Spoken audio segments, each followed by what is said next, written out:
আজকে আমার recipe egg কাবাব। তার জন্য আমি এখানে 4 পিস পাউরুটি নিয়ে নিয়েছি, ভালো করে আমরা ম্যাশ করে নিয়েছি।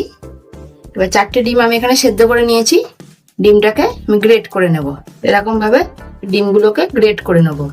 এবার এর মধ্যে দিয়ে দেবো চিলি ফ্লেক্স, মানে পেঁয়াজ কুচি কুচি করে কেটে রেখেছি সেটা দিয়ে দেবো, আদা রসুন পেস্ট করে রেখেছি আর কাঁচা লঙ্কা কেটে রেখেছি সেটা এবার দিয়ে দেবো।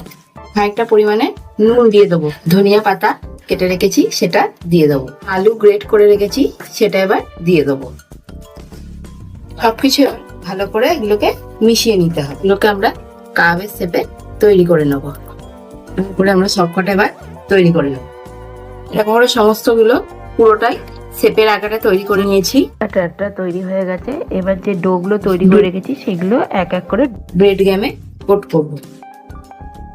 কোট করার সময় চারিপাশটা ঘুরিয়ে ঘুরিয়ে ভালো করে কোটটা করে নিতে হবে। কোট না হলে ভাজাটা মচমচে হবে। সবকটা ডো আমি রেডি করে নেব।